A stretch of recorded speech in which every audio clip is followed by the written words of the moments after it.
welcome back to the live session organized a podcast Grow Together. I'm your host, 𝒑𝒐𝒓𝒆𝒕. Today we are going to discuss one important topic. We have seen that previously there are a number of concepts, especially related to the digital marketing, but how to do it, how to make it a better way, and how to take the maximum benefit from this concept of digital marketing is very important. Instead of doing a number of multiple courses, paying a huge fees, but still there are a number of people who are confused how to make the or take the maximum benefit. So to discuss this topic, I'm very honored that I've invited Brandon. Let me introduce him first. Yeah, thanks for having me on. Brandon, basically, for the past 14 years, he has been helping websites rank higher on Google using SEO strategies. He focused exclusively on how to get free traffic from Google, which we'll discuss in this session as well. And Brandon wants to share with you the strategies that he uses for himself and his clients to help get them more skills and leads from SEO. And now he has entrepreneurs and marketers harness the power of SEO to grow and scale the business. Hello, Brandon. How are you? I'm doing well. Thanks for having me on today. Extremely grateful for you to have me on my show. And so before we discuss this topic, SEO, I want to know about your journey. Yeah, I just kind of fell into it. After I graduated from college in 2007, got my first job, and it was doing digital marketing, helping out with like SEO, social media, running paid ads, doing email marketing, and I didn't really know much about it back then. And they said, "Don't worry, we don't know much about it either. We're going to take you to classes, workshops, seminars, and let you learn alongside us." And after doing that, I just realized back in 2007 that everyone's probably going to have a website in the future, and SEO is a way to get free traffic. So that's really what I focused on over the years, is a way to get that free traffic using search engine optimization to your website. Brandon, if you want to understand a very simple word, what is SEO and how it works? So SEO is search engine optimization, and that means optimizing websites for Google or search engine. So when you search on websites, or Google, there's websites at the top. Those are all paid ads. But right below the ads is the organic, the free listings, and SEO is about getting your website in the free listings on the search engines. What's the role of the keywords while using SEO? I'm sorry, what was that? Keywords which you are using during any ad or to share any post. So what is the importance of the keywords which you have to use in any post? Yep, keywords are very important. You have to put the right keywords so people find you, because if you put the wrong words, you're going to get the wrong visitors. So you want to put keywords in different places that Google's looking at to help Google better understand what your website's about. So you have to go in the coding, make all these changes into the coding to add keywords. But an easy way to put keywords on your website without coding is just adding more text to your pages, adding more content to every single page. The more text each page has, the easier it is for Google to read and understand that page and rank you higher without you having to go in and be tech savvy and no coding. You just go in and clean that up. It means that the caption which you're writing along with your post is very important. Yep, the title is very important for your, whatever it is, your blogs, your articles, press releases, whatever content you're putting out there on your website. You got to make sure you put the right keywords in the right places, and the title is the most important place, or one of the more important places to put those keywords as well. Where the title is about 60 characters. You don't want to go too long, but about 60 characters is that sweet spot. You don't want to make it short either, because then you're missing out on putting more keywords in there. So you want to try to put as many words as possible without repeating yourself in that 60 character caption for a title, for an article, or a blog post on your website, because it's really important to optimize all that content on your website.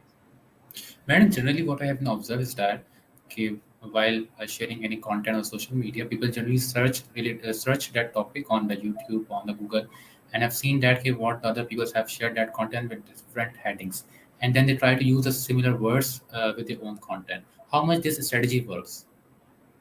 Well, social media is different than SEO.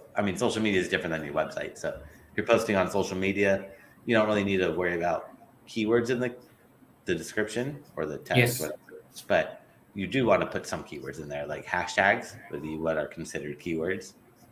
Putting the # in front of a word makes it a clickable link or a searchable link to other people using that similar keyword. So You want to definitely try to use hashtags where appropriate, like on Instagram, Twitter, they're really popular. Facebook, Pinterest, LinkedIn, they all kind of joined late, so you could use them, but it doesn't have that same impact. Which one is your favorite platform, by the way? Facebook, Insta, LinkedIn. Which one do you like most? Which one do I like most for Yes. personal? Yes. Instagram. Everyone seems to like Instagram just because, yeah, I like Instagram the most. And which one is easy to gain the large audience? Which medium is easy? Comparison of all these platforms.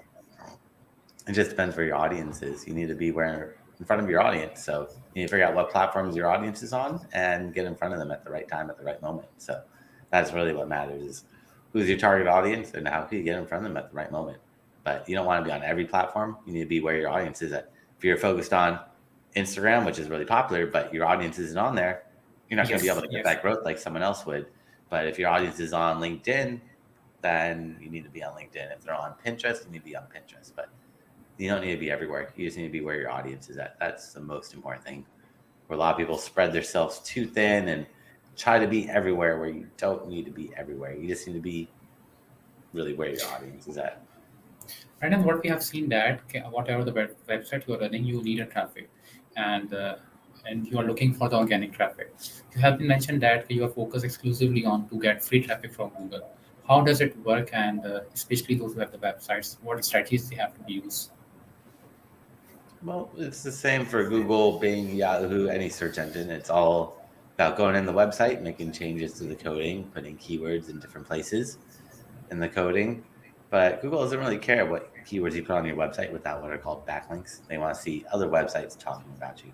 The more websites that talk about you, the more trust Google is going to give to you. And then they look at the keywords on your website to figure out what to rank you for. But it doesn't work the other way around.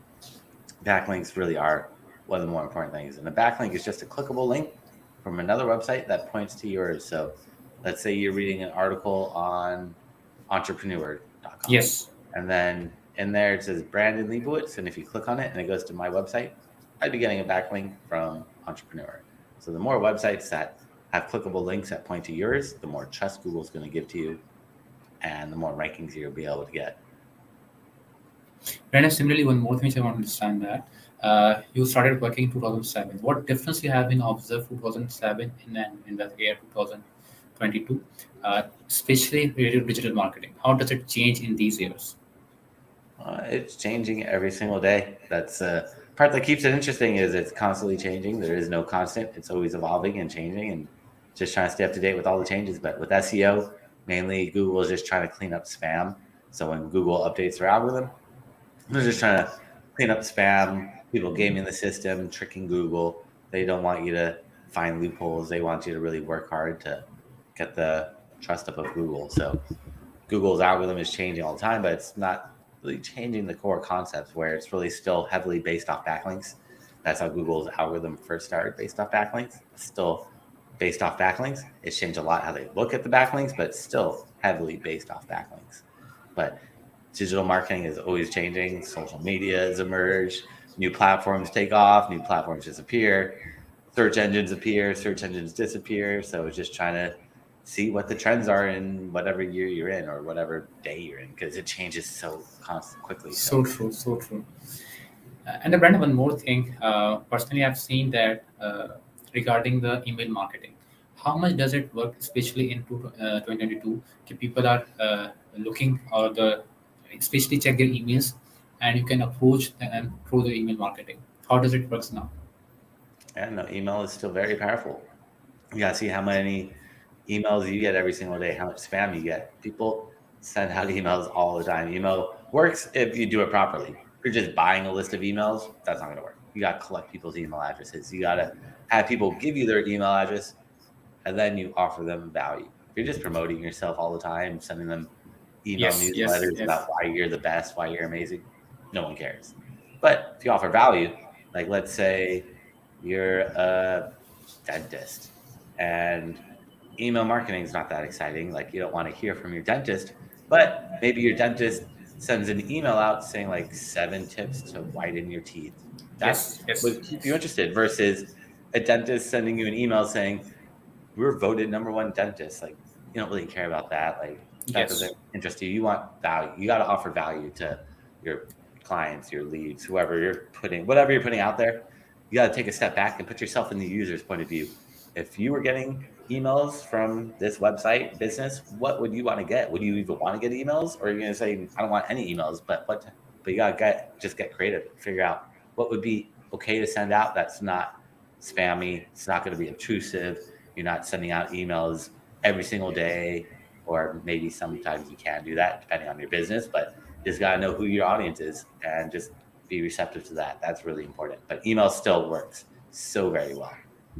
Absolutely, you're right. Brendan, what I've been observed is that okay, we are going to most of the time we're sharing emails or the WhatsApp or different mediums we're using it, and instead of the add value, we are going to most of the time we're just selling our product directly. And what happens that the customer will get irritated, and instead of that, they will use your product or buy your product. They will go for the unsubscribe the email or report or block. So what's the best way to add value? As you give the one example, okay, like as you are if you're a dentist and if you're just saying that kind of one of the best dentists, and instead of that, if you're going to say that the best 5 way to clean your teeth. So how does if in the general we discuss it more? How can we improve our the strategy by adding a value or by focusing on adding a value? Right? You just got to take a step back and put yourself in the user's point of view. If you're looking for your product or service, what questions would you have? And if you could answer those questions on your website, offer free resources, whatever it may be, but you just got to get creative and probably look at the competitors, see what they're doing, what strategies they're utilizing, incorporating into their own businesses. How are they getting that traffic? What techniques and tactics are they using to build that trust up and get those rankings? But you can see everything your competition is doing, and I can see everything you're doing. You can see everything I'm doing. So spy on the competitors and see what they're doing on their website. What value are they offering? You can join their email newsletter, see what emails they're sending out, and just spy on them, see what they're doing, because they're probably doing the same to you. Brandon, I have seen your LinkedIn profile, and you have been mentioned that I made a decision to stick with the digital marketing, and since then I've started my own company, SEO Optimizers. A friend of mine built me a website in exchange for doing SEO for his insurance website. What was that story? Yeah, I did the same thing actually. So my first website, or when I first started doing SEO in 2007, I traded somebody where they built me a website and I did their SEO, because web developers and SEO, it's similar, but it's different. Like, I could build a website, but I would never offer that as a service because that's not my area of expertise. I built my own websites, but it's not my area of expertise. Just like web developers, they could do some SEO, but to really know the nuances and technicalities, you really have to dive into it, because especially with SEO, Google's changing all the time. Like, Google's constantly changing their algorithm, which makes it interesting, but also makes it tricky, where you have to just constantly be testing, seeing what works, what doesn't work, and trying new things out. Brandon, what I have been again observed is that there is no as such official university program where students can learn a digital marketing. Most of the time, I've seen that there are different online courses through which they are learning. So, according to you, what is the best way to learn the social media marketing or the SEO? Well, the best way to learn just digital marketing or anything Especially now. those who are the newcomers, who those who want to come into this field, they are confused. So, what is the best way for them? I would say just reading up on different blogs, forums, websites, Facebook groups are pretty good nowadays. Podcasts, YouTube, just trying to learn as much as they can. Read up, listen to as much as you can, but just make sure the stuff that you're watching or listening is not that Yes. old. Like, make sure it's maybe just a couple years old, because stuff that's maybe 10 years old, it still might be true, but it might have changed just because everything is so dynamic. So whenever you're looking at stuff, just try to make sure it's somewhat new or relevant, and just take everything with a grain of salt, because you never know what's going to work, what's not going to work until you test it out. So don't just read and read and read. Try it out, test it out, see, does this work? Does this not work? Because that's ultimately going to show you, is it working? Am I able to do this? Or maybe I read it a blog post and it's an old outdated strategy that's not working anymore. So you could just learn from that. Thank you so much, Brandon. The way you're explaining all the things are very interesting. A few points which I want to discuss it more. You have the owner of the SEO optimizers. You have started this program in 2008, and it's almost around 14 years.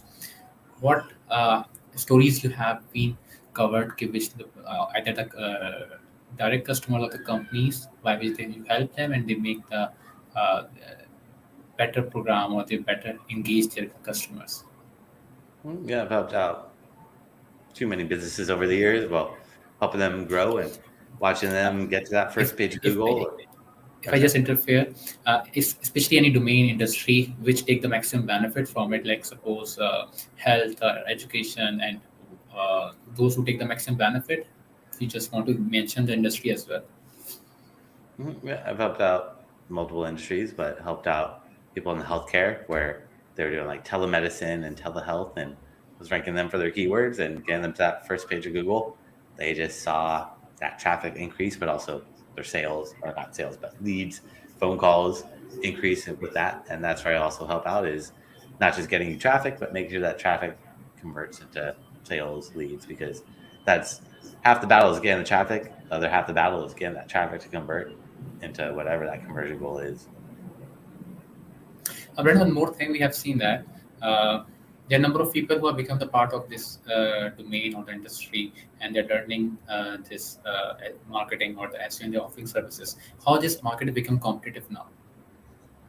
Well, I mean, it's always been competitive, but now there's more people doing it. So more people doing it, more competition makes it tougher, but it's always been pretty competitive because when you're competing against marketers, they know how to market themselves. It's not Because like you're this competing against other dentists or like a doctor or a lawyer where I mean, they know how to market themselves, but not their specialty. With marketers, we're all competing against each other, and we all know marketing, so it makes it tough. And the more people that are in this field, the more the tougher it becomes. The more that you have to work at it.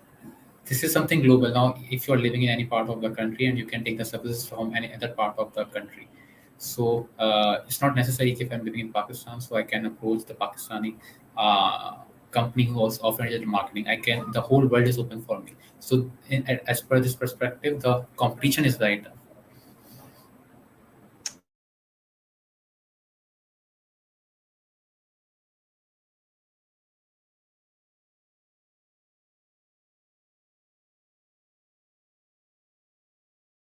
Service-based Am I audible? businesses, we could target anyone in the world.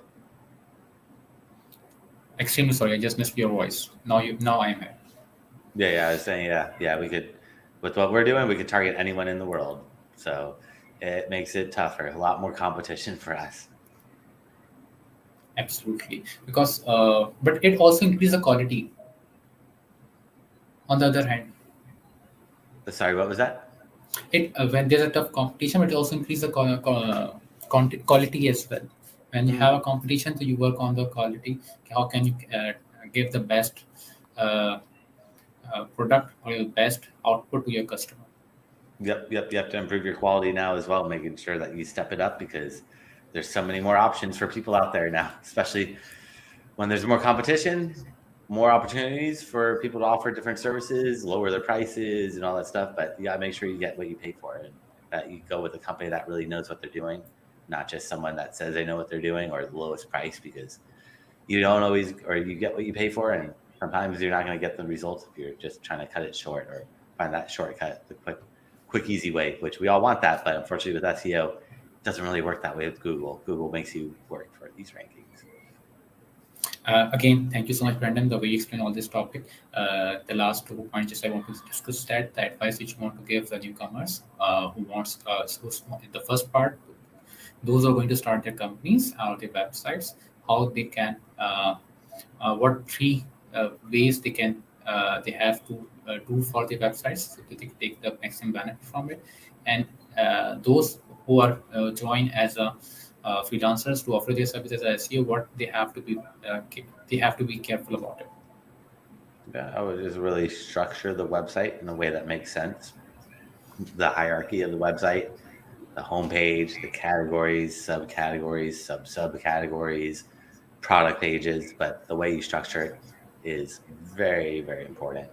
Then adding content to all the pages that you want to rank, mainly the category pages. You want to put about 400 words of text on each page. The more you put on, the easier it is for the search engines to read and understand that page, because they can't really read images and videos yet. They're trying to, but they rely heavily on text. So structuring it out, making sure that you have good content, and then those backlinks, building those backlinks, getting other websites to talk about you, doing those things will get you that traffic that you're looking for from SEO, from Google. Again, thank you so much. The last question is also forget in between. We have discussed about the email marketing. So the problem is that how can we get the relevant emails? Let's suppose if I'm working in a health domain or in a fashion or a beauty, how can I get the right email addresses? Is there any medium or is there any way by which we can attract the direct customer or the right customer? To attract other, what was it? Sorry. We have seen that email marketing. We have been discussed about email marketing. So how we can get the right email addresses? Because you got to offer. Yeah. So to get email addresses, you got to have some offer value. You got to offer something. And if you're just asking someone for your email address, no one's going to give you their email address. But if you offer value, give them something for free, a discount, a coupon code, or whatever it is, but you got to offer something. If you're just asking for an email, no one's going to give it to you. You got to really give them some value. Give them a free ebook, a discount, or whatever it may be, but you got to offer something. Can't just ask. Okay, thank you so much, Brandon, and all the audience, those who are watching and those who are going to be listening, and those who are going to be listening. The most important thing which I have understood by this session is that we have to realize how can we add and offer value. So this is the most important part. If you offer a value and add a value to the customer, definitely they will buy your product. So instead of just sharing your offers in which you are going to be sharing your price or your about your company, it's better to how can you help them. Am I right? This is what we summarize this session. Yep. You got to offer some value, some tips, some advice, something. Don't sell yourself. Don't promote yourself. Don't really talk about yourself. Just offer value. That's number one. Don't tell them why you're the best or anything like that. Just offer value. The most problem we have seen that we promote ourselves instead of discussing about the customer, about them, about the issues. We are in a position that we are going to promote ourselves, who I am, and this is in that part customer is not interested. Yeah, that's always going to be the best. Thank you so much, everyone. Thank you so much, Brandon, for your time, and I hope so that you have liked this session.